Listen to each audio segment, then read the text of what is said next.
They do a great job.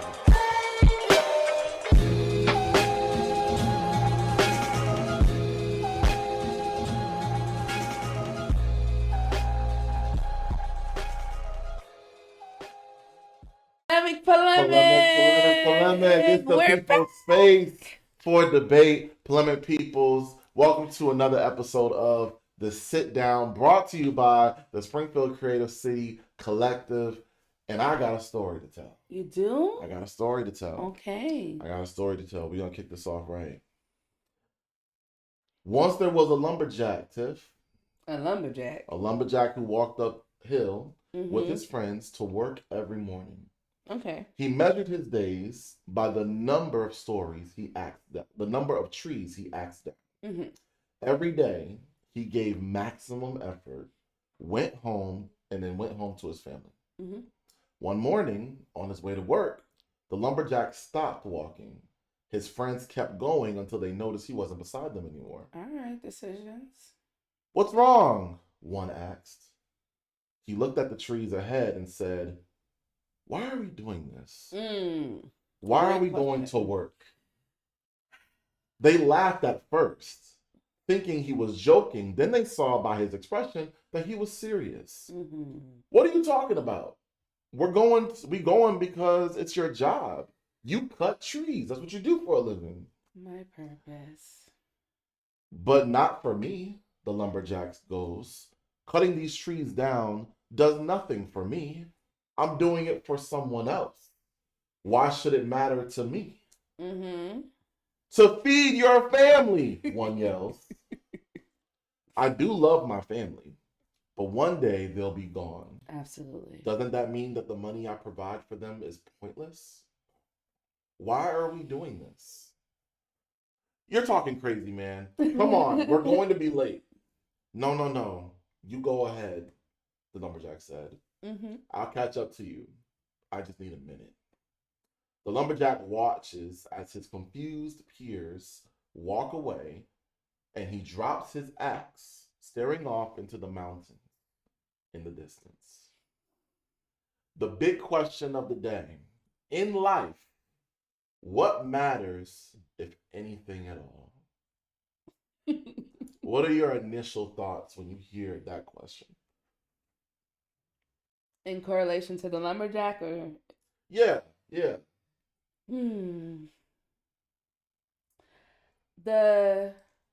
The first thing I could think of is like tree cutting is such a simple example.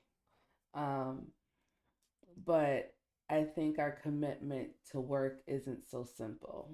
Mm-hmm. I feel like labor has become so definitive, like in terms of our identity, that not doing something, whether it's affecting your livelihood or like your physical being or not, it also affects your mental and psychological being. Right. So like when I hear, why are we doing this, whatever this is, I feel like it's a deep dark hole that you end up kind of in this depressive or existential state that there is no reason.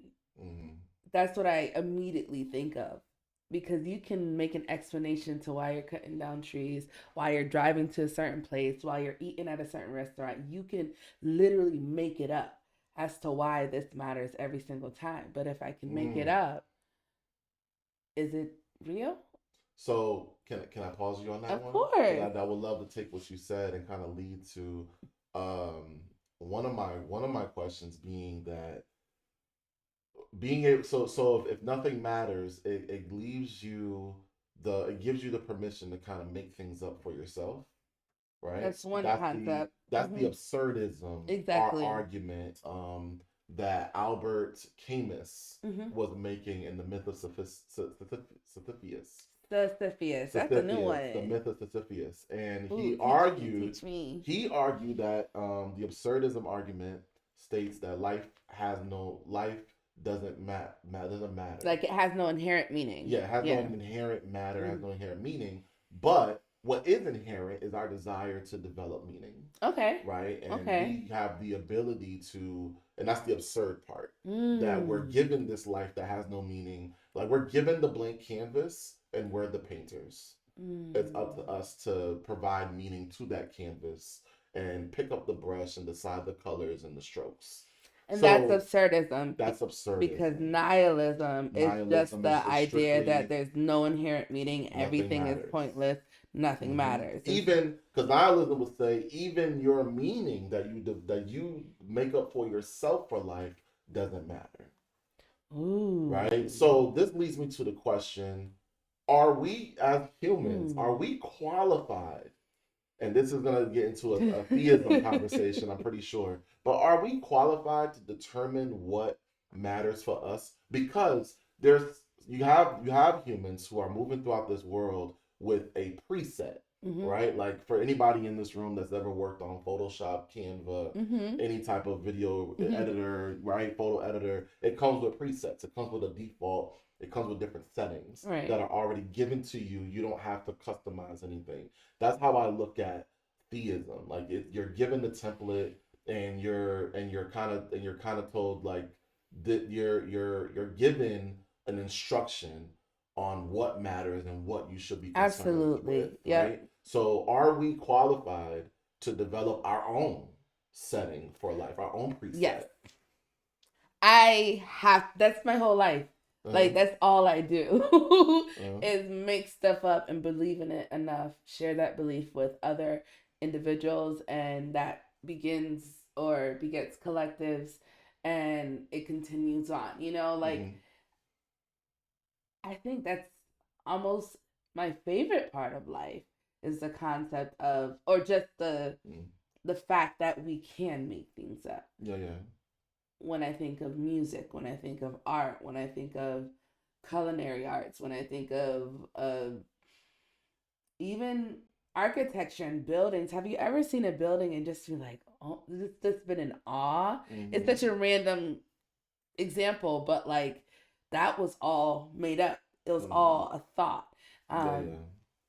And I think I actually struggle with the idea of presets. Because it is too complicated and exhaustive to live life, that the act of actually surviving in this world, Right. for me to believe that there's a very specific way I'm supposed to be. At the bare minimum, I should have the freedom to become whatever I want. Now, with all that being said, does that mean becoming whatever I want was meaningful? That it mattered? Like, how many names in history has never been repeated and they lived a life that they thought was of significance? Right. Or when history is recorded and it's changed,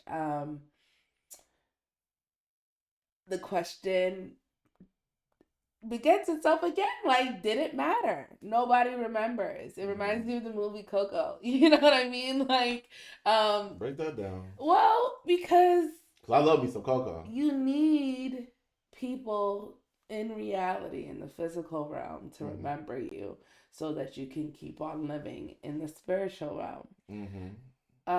But that was under the guides. Those individuals in Coco and anybody who follows El Dia de los Muertos. Okay. Right. They truly believe there is an afterlife. There's no ifs, ands, or but about it. So knowing that there's something after this, there's no finality. And I think finality is a big part of determining what matters. Because even in the lumberjack story, he said, if my kids die, if I know one day they're gonna die, what's the point of me doing all this for them, right? Like we're all gonna die someday. This planet is gonna blow up. We're all gonna be sucked into the vacuum of space. Some natural disaster is gonna take us all out, just like they did the dinosaurs. So why does it matter? If you believe in finality, I could see why you think nothing matters. But if you believe in an afterlife that guarantees eternity, then yeah, because you saw how I don't remember the character, but the character in Coco, Mm-hmm. uh, he was an uncle or a grandpa. His whole storyline was that he was about to fade away forever. Yes. So Yes. there's The the real father, afterlife, I and believe. then there's just being gone, Mm-hmm. right? And nobody wants to just be gone Mm-hmm. forever, apparently. So um and in order to do that, you have to not be forgotten. So you have to be put on the shrine by your family, et cetera, et Mm-hmm. cetera. So is I guess that leads me to to ask you: do you feel like there needs to be a belief in finality in order for life to matter? That is such a great question. Like, and for example, I was raised Pentecostal Christian, Mm-hmm. and majority, if not all, Christians believe in this inherent purpose because of their faith, that they're meant to spread the gospel, or it's they're meant to preach, or they're meant to glorify God through song or worship, Right. whatever it is. But that faith piece, that belief system that doesn't just discuss what is supposed to be happening in this lifetime, but every lifetime afterwards for Mm-hmm. eternity, that is such an intense um when I think about it through the lens now of philosophy and nihilism and absurdism, that's such a intense swing on the other side of the spectrum. Um, Mm-hmm. and the intensity comes from the idea of eternity. I believe that's what it is. There's no Mm-hmm. way you are going to do anything but try to secure that forever, because we Mm-hmm. don't even experience it here. There's nothing here. The sun is going to burn out. You know what I mean? We have no experience in this real physical plane of what forever is. Mm-hmm. Everything dies out in some way or another. Everything changes. That's the only thing that's promised to us is death. So if Right. we have a responsibility in this life to figure out what we got to do to have a good eternity, like that, I'm just saying that intensity is so interesting, because I Mm-hmm. don't feel that intensity in the other side with nihilism and absurdism. And hold on, I know you have a point, but there's this, Mm-hmm. to answer your actual question, Yeah. um, that relationship with finality, we it's almost like we're running away from it. I don't Mm. think it's required to have meaning, but I do think it is impacting every decision we're making. And Mm. it's not just finality in terms of like my death, it's finality in terms of the ending of a relationship, Mm. my kids going off to college, Mm-hmm. a divorce, a Mm-hmm. marriage. Like, we are constantly experiencing different types of finality throughout life. You get Yeah. sick, now you can't eat certain types of food. You know what I mean? You go through a traumatic situation, now you're on antipsychotics the rest of your life. Like, you know what I mean? There's so many examples of finality, yet we fight so hard to believe we can comprehend what forever is Yeah. Yeah. in general. Right. Because I think to pick off what you said about relationships, right?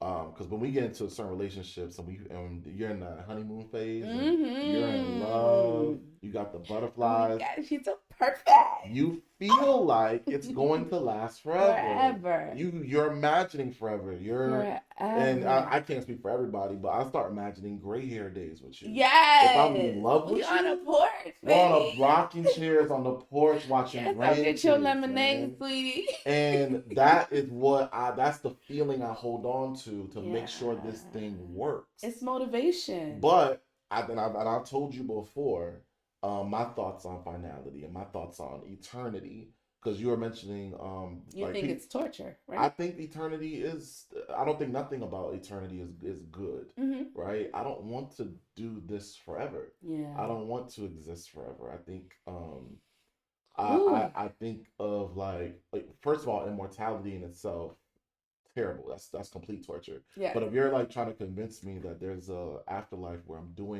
I'm existing and being conscious forever, I don't have a desire to do that. Right. I think in the good life, available on Netflix right now. Not you gonna give away the plot. What if they haven't seen it? Hold on, don't even no, talk about the idea. No, I'm not gonna get to the end. Okay. I'm not gonna get to the end. But they do a great job at the series finale, kind of showing what eternity really looks like. Yeah. You know, like doing this forever and like perfection forever and ever. Like you're right. It is uncomprehendable it's difficult to comprehend it, you know, so I'm not going to act like I know everything about it, but it doesn't sound pleasing to me, you know? So I rather think that I find matter and meaning in my life, knowing that at some point it's going to end. So I need to make every day count, every second count, because at some point this is going to be end. I'm going to be ashes and dust, and the only thing that will be left behind are my accomplishments, the impacts that I've made on people, the way I made them feel, the lasting memories I left on them. That hopefully that'll make them into a better person, and they'll carry it on to the next person. I think you're an absurdist. Maybe that is absurdism. Maybe. Because you're creating the meaning, knowing that it has no meaning. But I guess my question to you is, if it's not remembered, if they never utter your name again, if all the photographs are lost in time, like the Library of Alexandria or Timbuktu, like, do you still feel it would have mattered? Absolutely. Really? I think any historian would say that. Okay. There's so much we do not know about the earliest human civilizations, right? We're just picking at what we think we might know based on finding in the dirt. Based on what we find in the dirt, the books we find, the literature we find, the bones we find, and we're just kind of piecing together what this story could have been. Right. But we really do not know. We would not have been here today if it was not for the decisions they made back then. Yes, I agree. Whether it was the decision to procreate, to procreate, even when they didn't want to, because let's be real, you know, they were procreating for duty, not for. I was gonna say booty, but that was stop it. It was coming to me. But yeah, for survival. Yes. Yeah. Or even the decision to not be in small communities anymore and travel out. You go west, I go east, you go south. And nomadic tribes. Let's do our thing. Let's be the disruptors, the change makers, right? That's what I think about when I think of you. When I think of people who develop meaning and think that things could be better. Like they challenge anybody who challenges the status quo is the reason for why we are here today, right? And that took a lot of resistance. That took a lot of rebellion. That took a lot of being an outcast. That took a lot of marginalization. Pain. And it was in pain, and that was necessary for us to be here, even for us. And as a black man, how could I not think that the what was done before me doesn't matter to today? I may not remember or be able to ever know the names. Absolutely. Or the faces of my earliest ancestors, the ones who could have jumped off the boat but they didn't, the ones that could have committed suicide but they didn't, the ones that could have, you know, went someplace they shouldn't have gone because they know this is Jim Crow South and you better stay out of there. He was thinking about his lineage. He was subconsciously thinking about his future. He was subconsciously thinking about a better day. And you're a part of it. If he didn't, we would not exist today. I agree. You know, and that's beautiful. And I like to think that we're in that position now. We're going to be someone's ancestor. We're going to be someone's storyline. At some point, they may not remember our names, they may not remember our faces, but the work is there. The impact is there. And it's not even, well, that was absolutely beautiful. I completely agree. So I'm not going to say not even, but in addition to that, it's your direct biological ancestral line. But to me, it is also people in general. When we all can think about our lives and people that we weren't in relationships with, didn't procreate with, didn't have even a romantic experience with, but they changed your life in some way. Right. Who are all these characters in your life that had such a drastic impact on you that you did create, you did follow that idea, you did submit that project, you did get something done that led to your legacy being fulfilling. You know what I mean? Mm-hmm. All those people matter too. And if their bloodlines didn't exist for them to have that experience with you, you know what I mean? It's just so the interconnection that's infinite. Yeah. That has to be infinite. You hear all these stories about how like um I was going through a hard time and this person uh did something that supported me, or I needed a place to stay and this person housed me. I did, you know, like I big up my mentors every single time, man. mentor, Whether we're talking now, whether we're, you know, we had our differences, whatever, I acknowledge everybody. Every time I'm in rooms out in Atlanta, New York, whatever, I always recognize my mentors because I've seen what it is to be mentorless. Yes. I've seen what it is to be when you've grown up with people not giving a damn about you. Yes. And I think that's a part of humanizing, that's a part of empathy. Yep. And also recognizing your privilege in that. You know, because you're not, and I think this goes back, you know, just bringing it back to our argument, you start to realize what matters in life when you learn that you're not the main character. You're not, you didn't just get here by yourself. You didn't just you're everything isn't just because of you. Wow. You are who you are today because of a culmination of so many different decisions that other people made. Trillions of decisions, and they mattered, and what they did mattered to who you are today. Absolutely. You know, and for me, it's so hard because you know, I've struggled with a lot of different aspects of mental health. And I have experienced moments of feeling like this is not worth it. Like, I'm not choosing life. I have to get out of here. You know what I mean? Me too. And in those moments, nothing mattered. You know, they tell you to itemize the things like, oh, you want to see another sunrise or taste another snow cone and going to the beach. But I've been at points where that none of it mattered. The conversations I've had, the good experiences that I gushed over and celebrated, it did not matter to me. Right. So like to have those experiences throughout my life, it's hard to rectify the idea that I know what matters just because I had a best friend before, or I had a wedding that was beautiful, or like I know what it feels like to have had so many achievements and still would have chose death in those moments, you know? So when you go back to nihilism versus absurdism, it's like, especially along the lines of suicidal ideation, it's like nihilism takes over because it's like nothing matters at all. So it's inconsequential if I die or not. Like it just didn't matter. So what's the point?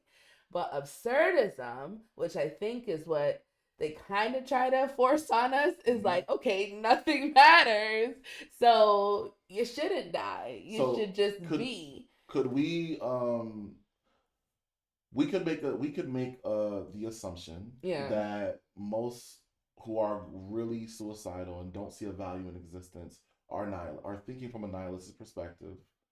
I think do you think absurdism is the cure to them beating their suicidal battle?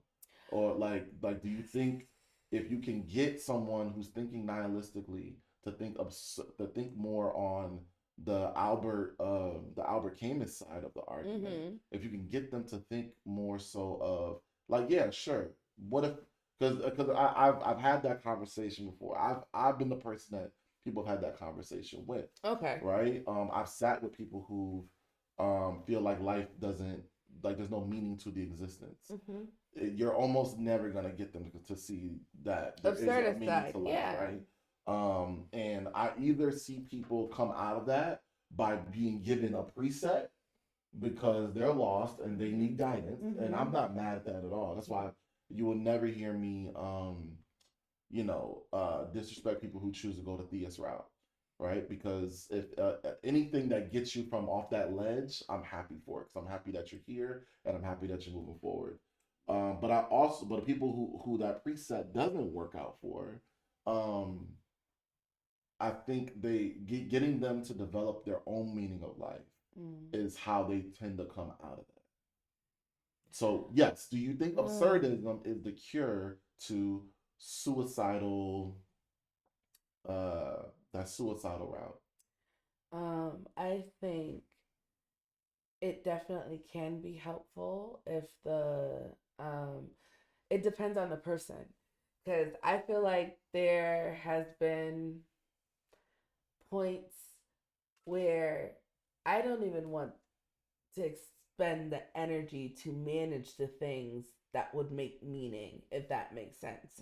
So I feel like there's groups of people that's at that desperate space where even if they potentially believe like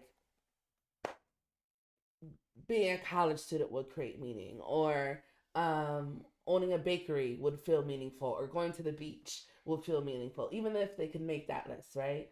You still have to be motivated to do those things. Right. And when you're already in a deficit in your mind to the point where you're going against your biology, because your biology is telling you to survive every day. Like it's telling you, it's trying to give you the least amount of harm. And your mind is so exhausted that harming yourself seems like it's rewarding enough to do. Some people might reject absurdism as well. Like they just like, I know I'm out of this. I don't care if I your have mind the made best. up. I got my mind made up. I'm done, dog. Done. Like it's Yeah. over for this. I don't want to spend a single more moment. And then, this is another part of the conversation in terms of meaning, starting with how you got here, right? So I've heard the argument of like, I didn't ask to be here. Like this is not my choice to be born. You know what I mean? Especially when you're not in affluent or structured circumstances. It's like, I didn't ask to be here. The people who brought me here didn't plan for me to be here, and now I'm suffering. Some people believe antinatalism. I think that's what it is. Antinatalism. Some people believe it might be different, but I think that's what the philosophy is. I'll fact check myself later. That it's actually evil or completely wrong to bring children into this world, because what's the name of it again? I think it's antinatalism. I'm gonna look it up. Antinatalism. So it's evil to bring children into this world. Evil isn't the right term. Under like poor circumstances. No, in general. Because they can never consent to being here, and it only guarantees suffering. Like, you cannot live life without pain. Like there has to be suffering at some point. So they're saying it's unethical. That's a better term. To have children. So antinatalism just suggests we should just never procreate. Stop having the babies. They're crying because they don't want to be here. That's why they're crying when they come out. I'm gonna look they it up. They know something we don't. I even see absurd. So I used to work at the YWCA. I was on the emotional support hotline. The YWCA has this shelter for sexual assault survivors, domestic violence survivors, and I was on an emotional support hotline. During the midnight shift. Oh my goodness! And I got a lot of phone calls from women, sometimes men, but mostly women, who were calling in to vent. Some just wanted somebody to talk to. They don't have the community friends or relationships that are safe enough to discuss that part of life. And they would call in, and obviously a lot of those calls were suicidal thoughts. I didn't have the word for it back then, but absurdism is kind of the route I would go in that regard. Because yes, I got a lot of those who would say, I didn't choose to be here. Right. And their argument with that is, I have no control. Like I had no control over whose family I was brought into, God. what condition I was brought up with. I wouldn't have chose this uncle that hurt me. I wouldn't have chose this mom that disrespected me or made me feel unsafe. I wouldn't have chose this neighborhood And even that in alienated me. and not even on the negative side too, but even in just the misunderstood side, I've heard like we're teachers. I was a teacher. You're still teaching. Go Terrence, go. But Hey. you know how many students had experiences where they felt misaligned with the culture they were in? There's a student you're gonna remember her. Quiet kid, was off to herself, and this was back in the day, and she loved everything K-pop, everything South Korean. You remember her? Like that girl was above, like, and beyond K-pop, everything. Way before it was cool. Way before it was cool. And we used to talk about cultural identity and things of that nature. And even though she loved her Latina culture, she felt like she was in the wrong place. Right. And that's another form of, like, when you're talking about choice, it's not even about just the abuse. It's just about, like, the lack of decision of who you can be, what you're predisposed to, the environment culturally, the food that's available. There's just so much, and it actually connects me to the idea of relationships and soulmates. I am just like not convinced that. Oh boy. No, wait. I'm keeping it aligned. I am just not convinced that there's people, like, we were made for other people, in a sense that, like, my existence is somehow tied to your existence, and that's the purpose of life. Trying to convince you of love. Oh my God. You're not talking about love. I'm always trying to convince you love exists. But yes, I agree. But do you get what I'm saying? So going back, sorry to cut you off and did that tangent, but going back to what you're saying, you're right. Like, there's so many different, down to, like, celiac disease. You know how many people love bread and they can never eat gluten again? They didn't choose that life. Who would choose that genetic line? You know what I'm saying? I want to have a sandwich. And so going back to, I looked up the definition. Antinatalism argues that it is morally wrong, or at least ethically questionable, to bring new people into existence because existence inevitably involves suffering. The ethical, logical example is the strategy of belief is no one consents to being born. All lives include pain, loss, illness, disappointment, and death. Even the best life still includes unavoidable suffering. Therefore, choosing not to create life avoids harm without depriving anyone who already exists. And see, I would argue that suffering is what makes life meaningful. That's why I believe a utopian eternity is the real suffering. Because if every day is perfect and there's nothing for me to work on, get better, to strive for, then that's the real torture in it. You know, pain is temporary, but it's something that is necessary. And I'm not saying that we all gotta get, shot once in a while. That's not what I'm saying at all. But regardless of whatever your suffering story is, it was necessary of the detail for you to develop meaning for life. You talk to so many. There is this thing with, like, affluent children who grew up with very limited moments of suffering, very limited moments of struggle, very limited moments of pain, because their parents have provided everything for them. Every time they were hungry, there was somebody that could bring them something to eat. Every time they were cold or whatever, they had the best rooms, they had the best birthdays, they had the best vacations, access to healthcare. They never had to worry about any of these things, and they treat people like shit. And it's not all, but it's a thing. And an argument could be made that because they haven't experienced suffering, they lack empathy. They lack the ability to humanize the humans that they're sharing. And that's such a trope anyway, right? For not just children, but what was that TV show when, like, the bosses used to go undercover boss? right? The wealthy CEO goes into, and there's so many movies like that where the wealthy big wig in the show falls in love with the underemployed woman with 3 kids at home. Like, it's such a... The rich fall in love with the poor. You know? And the storyline always includes character development. You know what I mean? So maybe there's something to that. You're also kind of referencing the concept of affluenza. Do you remember when that first came out? Please tell. Please tell. Sounds like a disease, low-key. I don't even remember what the court case was. That affluenza. I don't remember what the court case was that caused it to kind of like get bigger. But basically, it's the phenomena of what you're describing. So affluenza describes the social and psychological harm caused by extreme wealth, overconsumption, and material obsession.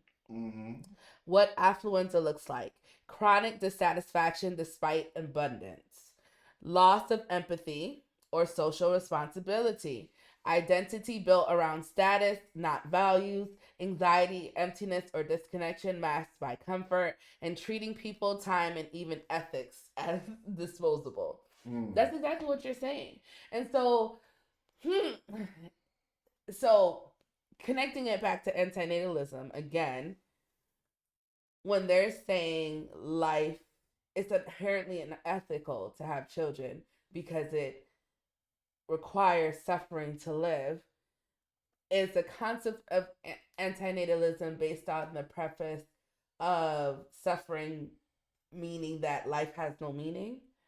Or is it absurdism because my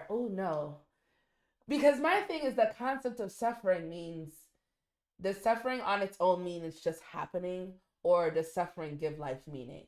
You know what I mean? They would say, like, for example, that makes me think of like Mother Teresa and Gandhi. So many problematic figures that we used to, but like for the concept of suffering, there's multiple examples of that. I forget who was the Asian man that in protest he lit himself on fire. I can't remember. In the Arab Spring. I think so. I forgot his name too. It was in Tunisia. It was a Tunisian man.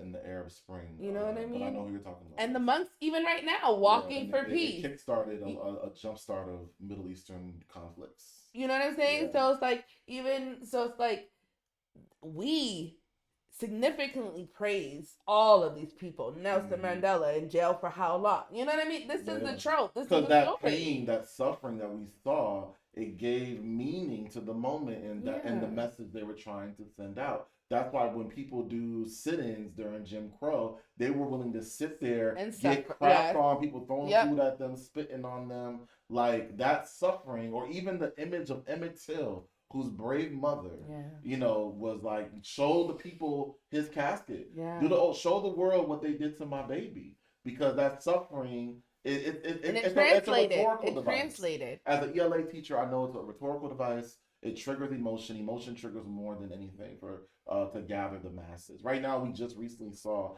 in Minnesota 2 people, Renee a woman Good and a man, Alex, getting gunned down. While ICE was icing. And it had, look at all these people out here in these freezing cold temperatures marching over the streets. 50,000 because of the suffering they saw. They developed meaning. Suffering develops meaning. I think that's what. So antinatalism isn't directly connected to nihilism or absurdism in general, unless you look at the fact that because the whole point of me saying that is suffering isn't pointless. So by having that element of suffering, then it being meaningful, it can't be nihilistic, because nihilistic says even that had no meaning. Interesting. Polemic. This episode is brought to you by the Springfield Creative City Collective, coalition of artists, organizers, and economic development leaders working to transform and revitalize Springfield's creative and cultural economy. They're building real pathways for creatives like myself, entrepreneurs, and communities to thrive right here in Springfield, Massachusetts.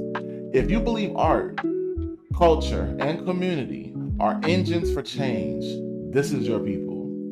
Get involved. Learn more at sccc413.com. Big love to the Springfield Creative City Collective for supporting this podcast and creatives of the sort.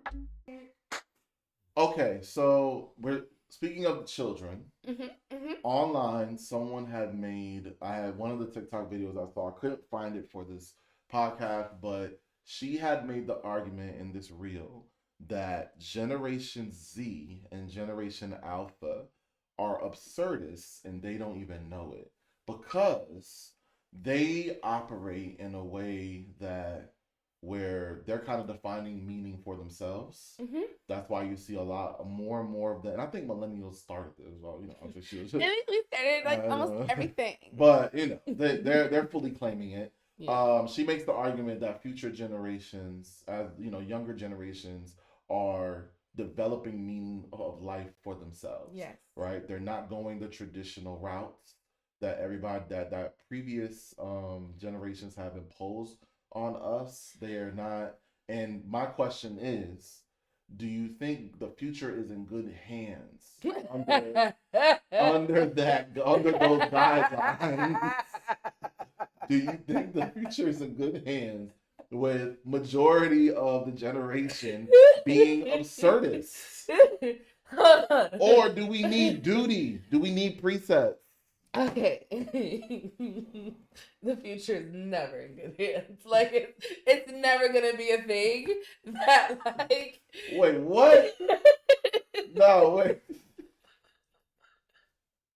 What an absurd question, bro. And it's nothing against Gen Z or Gen Alpha. The future is never in good hands. No. Not as okay. Not as like please. Abstractly how to describe it. Not as some abstract kind of like whimsical concept. I need the world to understand. It is if we will ever be good, it's going to have to intake active, intentional, sustainable, innovative, and just like continuous energy on all levels. And you're saying you haven't seen that through the trajectory of generations? The concept of like something just happening because a group of people have a given philosophy is flawed. We change too consistently as a people, and we all have internal and intrinsic like goals and like motivations. So I think it's a dangerous concept that we've had for so long, the idea that there's going to be a natural rescue or a natural achievement based off of what we deem personality traits or character traits, right? I think that's dangerous, and I think we've seen time after time different populations collapse under that pressure that was supposed to be the solution. So that's one. But moving on from that, that was really hilarious. But moving on from that, I want to not simplify why Gen Z and Gen Alpha are showing traits of absurdism. One of the reasons is due to trauma. One of the biggest and most consequential things right off the bat that has impacted their life is technology. They have experienced a world that no one else has experienced.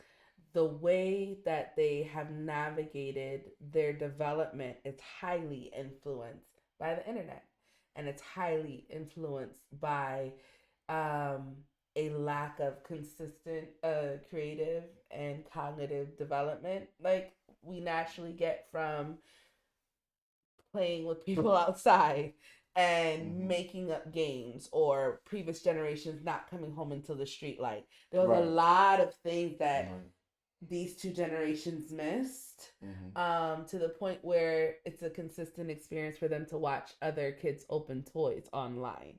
You know what I mean? Like that is such a drastic So impact. how do you think the internet has altered their meaning of life? One, they have been exposed to an incredible amount of information. So that can either support meaning, unregulated as well. Yeah, that can either support meaning or drastically minimize it. Because a part of creating meaning, especially at such a young age, is like this delusional level of like purpose. Like, think about the first time a crush looked at you or smiled at you. Or I don't know if you did that as a boy, but girls would go back and talk about it for so long. Like, it was like a 10-second interaction. We did. You know what I mean? Hey, bruh, you saw that? Yeah, she got my elbow. Yeah. You get what I mean? 10-second interaction, but our imagination was so extreme that we developed such meaning. We can fast forward that to being adults and the epidemic of situationships that we have right now in the same lens of creating meaning to meaningless experiences. Anyway, going back to the question, that's one way that it impacts it. But on the other way, because you see so many different things and so many different ways people are living, the influence that will tell you at that age what is meaningful are not as strong. So it's like, if you are exposed to Christianity and that's all you know, and you're in church 5 times a week and everyone around you in your environment is telling you of meaning and that's what you're absorbing, you're going to believe that that's a meaning on high value. Yeah. If you have access to the internet and at the same time someone is telling you that's meaningful, but you can also be exposed to Islam or Judaism or Gnosticism or, you know what I mean? Like, there's so many different things. You now have questions in your mind and you're going to be predisposed to define your own meaning, or you're saying that none of this has meaning at all. So anyway, going back, one of the other things I was going to say, so that's one, technology. That's one drastic thing that's impacting them that might push them towards absurdism. I got to make this meaning. I've seen and it been exposed too much, been interconnected with the world globally through the technology that like nothing matters, so I gotta figure this out. And then second, COVID-19, and we're never gonna get out of that, like in terms of how it impacted children, because no matter where they were in life, it socially like shifted their concept of what matters and what doesn't. Specifically when you are waiting your whole life to go to prom and then it's just gone. You know what I'm saying? You're waiting your whole life to have this big college graduation. You don't get it. You know what I mean? The different experiences that people were supposed to be getting in high school, they did not get. And so it shifts your, like, all these moments that they were taught for so long is so meaningful. And they just had to give it up. You know what I mean? So that real life experience, never mind the trauma of death, in a way that many people don't see, you know what I mean? Yeah. We cannot expect them to believe what we say. It's the same thing with millennials, right? We were supposed to be able to get a degree. We all did that, or a lot of us did, and be able to afford a house and a home and find a relationship and have kids.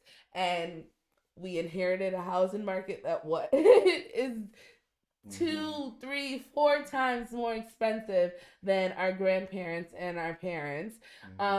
We were expected to our degrees to allow us to get livable wages, and people are now graduating with more debt than anything else. And the value of degree has gone down. You get what I mean? So we're giving, and they're watching that happen to millennials. So to Gen Z and Gen Alpha, millennials are Gen Alpha's parents for the most part. But there are also some Gen Z parents, I believe, but we're also mostly Gen Z's older siblings, aunts, uncles, things of that nature. It depends on what where you are on the millennial scale. So like Gen Z, especially because there's Gen Z doctors now. There's Gen Z. The oldest in Gen Z has like doctorate degrees or has been in business or been in trade or you know what I mean. So like they're not high schoolers like they try to make them seem. The oldest of Gen Z are about to be I think 28, 29. Anyway, so they've seen all these promises of the American dream of it when we're talking about here, but across the world, they've seen these promises just completely fail for the generation older than them. So they would be, it makes so much sense for them to think, no, I have to create meaning because none of this stuff matters. Like all the things that they were promised, what I vividly remember the concept of like owning a house, a dog, 2 kids, white picket fence. Like the American dream was a real motivator for generations. And they literally had to watch it crumble from the time that they were children until now entering the workforce. And to be fair, I think every generation does that in some sense. They always see what was done before and they try their best to, or collectively try their best to move forward with new understandings. And like I love like even if you love your parents and love your upbringing, I would have loved it if they did this more. Right. If they did that more. And or like I always think that there was once a time when we used to solve our conflicts with a guillotine. Right? And everybody was just okay with that. Off with their heads. We was just chopping heads and cutting off fingers when you stole stuff. And in those cases, meaning they thought there was so much meaning to whatever standards of society that was broken that you can murder people continuously without issue. All right. And somebody said, and collectively they said, this is getting us nowhere. Maybe there's a better way. So I think that's where my hope comes in. Okay. When it comes to the future, because I do trust, and it's hard to even trust humans on anything, but I do trust the consistency that humans will every generation try their best to do better than the last. But that doesn't promise outcomes. One of the biggest No. For example, one of the biggest disappointments Gen Z has faced was moving the needle on gun laws. Okay. Remember, they, especially with the Parkland shooting, with all these things, Gen Z at 16, 15, 17, like they were nationwide on this issue, fighting to make sure mass shootings didn't occur. And some would say it didn't move the needle at all because we're consistently having mass shootings still to this day. So I want to be clear. It's not the concept of them. When you mentioned them being in good hands, we cannot predict the behavior of what Gen Z and Gen Alpha are going to do because it can be like, yes, we don't believe life has meaning, so we're going to do what we want. That what we want does not necessarily have to mean collectivism. It doesn't have to mean societal betterment. It could go the exact opposite, and we can go darker down the selfish and individualism idea and capitalistic idea. You know what I mean? It's like Gen Z and Gen Alpha right now are seeing a definitive worst side of humanity in so many ways. You know what I mean? I remember when it came to the Iraqi war and like all those things that was happening in the early 2000s, I remember different stories about the cruelty, but to jump 20 years later, people being the same age that we are, and they get to see videos of places like Gaza and Sudan and like just the exposure to how dark this world is. You know what I mean?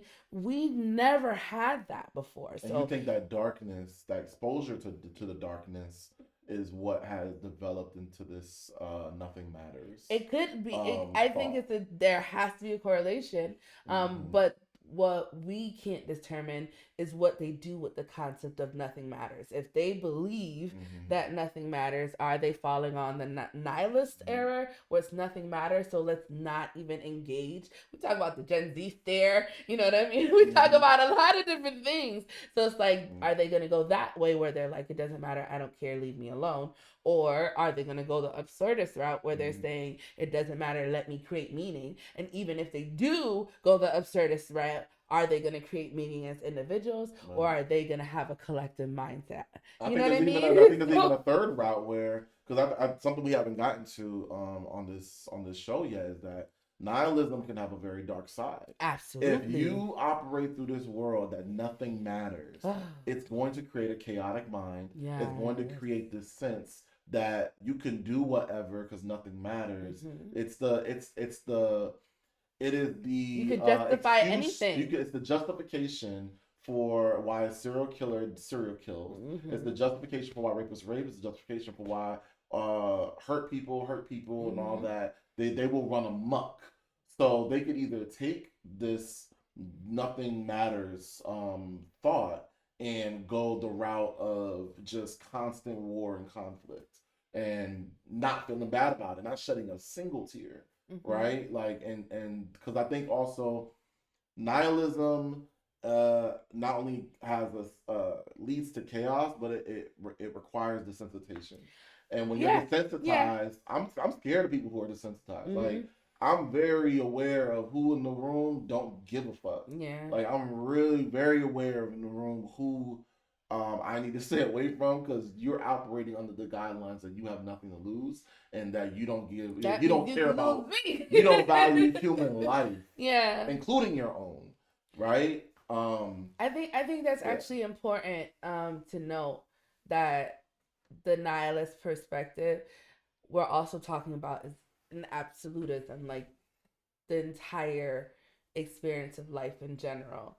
I do believe there is nihilistic beliefs within our systems as well. That just doesn't apply to everyone. I think it's a little bit nihilistic, some of the decisions we make in government that affect thousands of people, but there's an inherent belief that they don't matter. Like their life doesn't have meaning, or at the very least, it's way less meaning than my life. And I think that's interesting to see how they translate it to different societal experiences. When I think about how we funded this podcast through grants, is the concept of STCC. Yeah, shout out to us.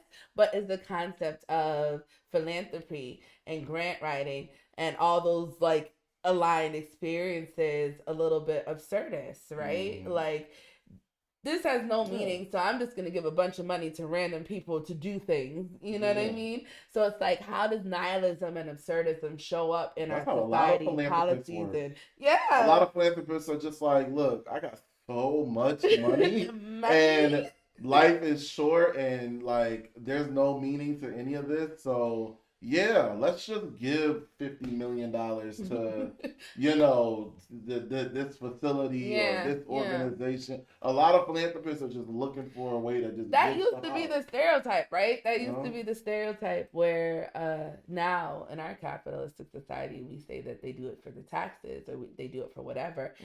But before, generally, there's this odd conversation right now. It's like, where are the rich people that used to build libraries, and where's the rich people that used to fund art or a community's kids tuition to something, you know what I mean? We can have a whole nother conversation about the goodness of the heart. Those and people saw a meaning. That's what I'm saying. In the future, they saw a meaning. They thought what they did mattered. They thought impact mattered, right? And because they believed in a future of a better world.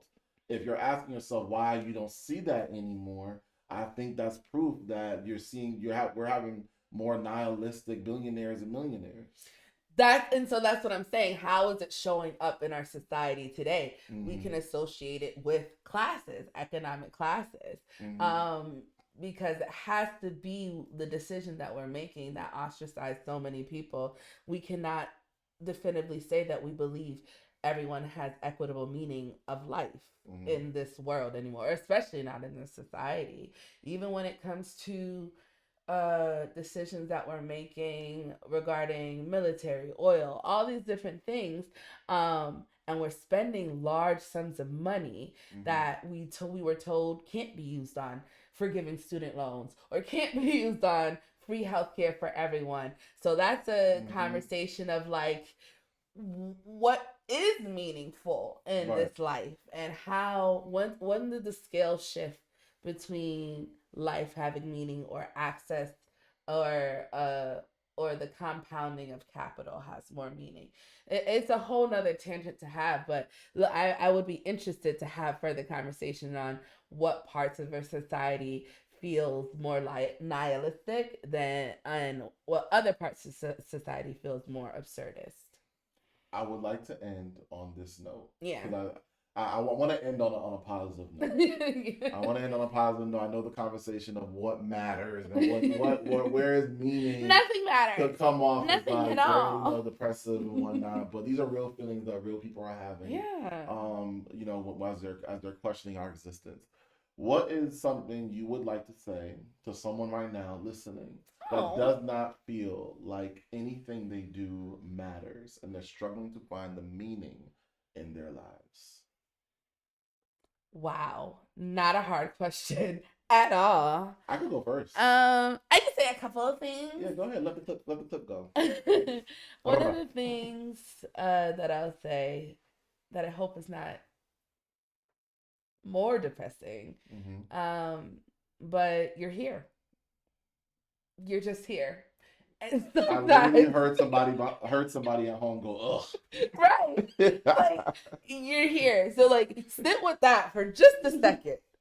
Sit with that just for a second. Yeah. And for you to not matter. Sometimes you just have to convince yourself you wouldn't be here if you didn't matter. There's so many people that are not here, and I know that sucks when you're one of the ones that don't want to be here. It's kind of like jealousy, like, man, why did you have to go? Sorry, little tangent.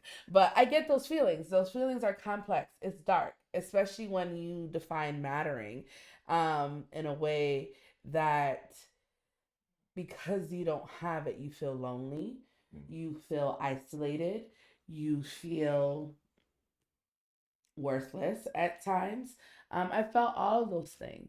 But when I always ground on the concept of I'm here, that means that if I choose to, I can create meaning. I always stick to that line. If I'm still here, if I still have to be here, if I woke up again, then I have some power to create meaning in my life. And so the reason why I want to say that is, whether you're nihilistic or absurdist, whenever you feel like trying, just do it. Just do it. And when you don't feel like trying, don't do it. I know we said that you're absurdist, but I think I go back and forth between both. And I don't judge myself for it anymore. I don't shame myself for it anymore. I don't try to create additional meaning and define who I am, whether I did something or not do something. I release all of that. Hands up. I either did it or I didn't. I'm either doing it or I'm not. But regardless what state that is, I appreciate myself for it, because I'm here and I'm still here. Like, and I think that's what you can just start with and marinate on, because whatever you potentially want to define meaning with, or whatever you want to do that hasn't gotten done yet, you will not be able to do those things if you're not here. So you being here is an achievement within itself. Just be here when you have to. Whenever you have the energy to do more, do it. If you don't, you're still here. That's it. I love that. Mine is from, I want to start off with some words from William Ernest Henley. Okay. And for all my D9 out there, it's been a while since I've been a Neo, so I'm going to read this. Invictus. Wow. From the phone. Out of the night that covers me, black is the pit from pole to pole. I think whatever gods may be for my unconquerable soul. In the fell clutch of circumstance, I have not winced nor cried aloud. Under the bludgeonings of chance, my head is bloody, but unbowed. Beyond this place of wrath and tears looms but the horror of the shade. And yet the menace of the years finds and shall find me unafraid. It matters not how straight the gates, how charged with punishments the scroll. Bring it. I am the master of my fate. I am The captain of my soul. I think of those last two bars when I think of the moments where I feel like nothing matters, when I feel like there's no meaning to this existence. Yep. I think about the moments where I was in my darkest. And I, because I had a lot of people. I had the privilege of having friends and family that were on me. Thank you for the 2 a.m. calls you answered. Thank you for them 2 a.m. calls. Thank you for them, them check-ins and all of that. But at the end of the day, I had to find meaning for myself. Absolutely. All the people yelling at you, telling you that life matters and that there is meaning, and you need to, you need to follow this preset, whatever this that template, may be, this path, this template. Yep. All of that doesn't matter. You need to want to be here for yourself. Yeah. And for me, and this is for me, and hopefully someone else out there could relate who also feels this way. I felt more in a desire to be here when I felt more in control of my life. When I felt more like life wasn't just happening to me. Yes. Like it was like I felt like I had the controller. If I don't want to go there, I don't have to go there. Right. If I don't want to be around those folks, I don't want to have to be around those folks. Right. If I don't want to, go to work today, I don't have to go to work today. I recognize the consequences. Yeah. Of not following the societal norms and customs and all of that. I'm aware of my surroundings, aware of my environment. But if I'm really uncomfortable with it, it's okay if I just take a day. It's okay if I just don't do certain things. And I really had to sit with myself and ask what matters to me. Right. And I think once you figure out your values, and for me, I limit it down to 3. Okay. Right. For me, community, love, and legacy. Ooh. Everything that I do is centered around those values. Yeah. That's what brings meaning to my life. That's what pushes me to keep getting out of bed. I think once you sit down and figure out what that is for you, you figure out a way to have some sense of controlling your life to where you can, make that happen. I would also add to it on the smaller scale as well, because you in the game. Life philosophy, life meaning, that might come easy for you to contemplate. Yeah. For a lot of people in desperate states and exhaustive states, they might not be able to figure out what their 3 principles are right away. One of the things I would say with, in terms of if you're trying to feel more control, because listen, I've been through a lot of chaotic trauma, especially the last 4 years. And you can start as small as you want. Think about what toothpaste you buy. Did you ever know that there was more flavors than peppermint? You know what I mean? Like, get something that you actually like. Yeah. You don't have to eat the same breakfast every day. Yeah. Try new recipes. If you have been wearing black for years and you think putting on a pink shirt might make you happy, no one has to appreciate that but you.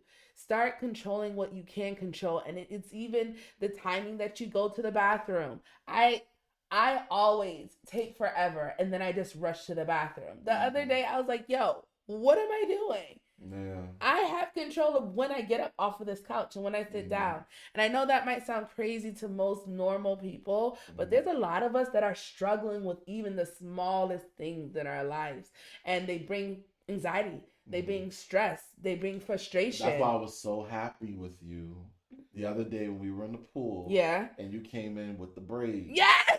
You came in with the braids. No, because I know took off my swimming wig. I took off my swimming wig. That's something that you debate with before you walk out the house in the morning, right? I haven't shown my natural hair in like 5 years. And I get that. Yeah. I get that. And I understand the story behind it, right? So I understand what it takes. And that's the bravery behind it, Yeah. It's so like, there's so much bravery in choosing just to be here. And there's bravery in creating meaning. And being you. Yeah. And going against those societal customs. That's why I always tell my friends, I'm not the one to come to when it comes. Like, if you're looking for me to tell you, yeah, just go to your uncle's house, man. Your uncle's getting old. Da, da, da.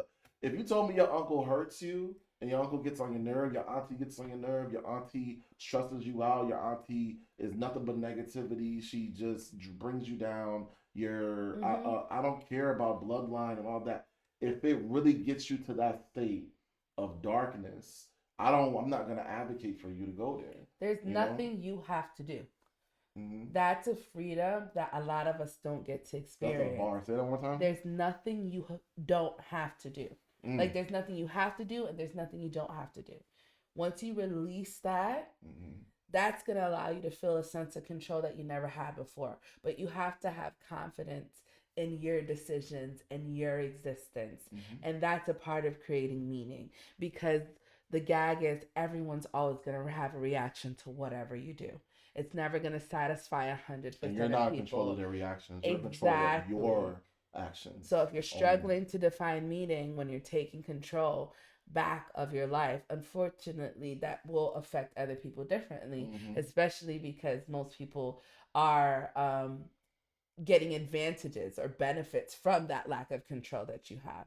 So going back to what we were trying to do in terms of, like, if you're in a place where you want to define and create meaning, you can take the abstract route, the macro level route, and think about who you are in this world and who you want to be and what those character traits might look like that will allow you to get there. But you can also do smaller things in addition to that, making beautiful choices that only make sense to you, that only bring you joy. And those will also add up to why life is meaningful specifically to you. But we can talk forever, Terrence. This has been another episode. Wait. Has been the first. Can we talk about that for 1 second? This is back. Polemic Peoples is back. And I swear the world we want to live in is on the other side of a conversation. You gonna just steal my bar? You ain't gonna give me credit? Quoted by the Tiffany Allecia. I'm joking. That was an quoted by the move. Tiffany Allecia. I didn't mean to Khaleesi. Not the Khaleesi. We're gonna get to that another day. But no, Beyonce. I'm not gonna not give you credit, because it was a polemic people's conversation that allowed us to get to that point where we realized that's the philosophy that we share. The world we want to live in is on the other side of a conversation. And so I'm absolutely honored to be back. We started this in 2018. It's now 2026. A lot has changed in the world. But as the executive director of the Springfield Creative City Collective, thank you for being who you are and being such a advocate and champion for literacy, for communication, for just consciousness in general. And I truly do believe this podcast has the potential to, one, bring back intellectualism.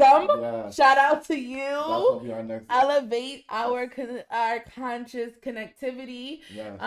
And bring back our respect for knowledge and academia and learning, and really appreciating its role in our society.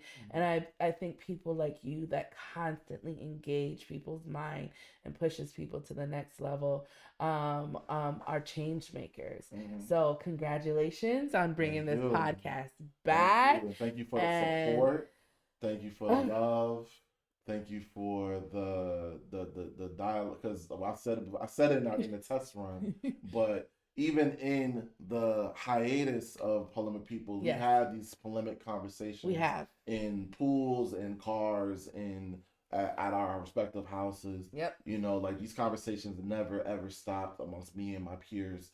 And I get frustrated every time there's not a camera to record it, because we really go there, we really peel back the onion, and we really leave with something, and that they've developed me. I like to think they've developed you. And I'm hoping that those at home that you're leaving this conversation with something that gets you thinking a little deeper and just inspired to think on the topic. Inspired to think, inspired to talk. This will never end a podcast with a directive of what someone should believe. That's not the Mm. point of this. The point is engaging our minds. The Yes. point is thinking as a society. The point is creating platforms that inspire additional creativity. Right. And there is no requirement to be anything, to feel anything, to believe anything, but we're here to strengthen our society through conversation. Absolutely. Let's get this social experiment going. Polemic. Polemic, This is the polemic. People's Space for Debate. Another episode of the Sit Down. Join us next time. Brrrr.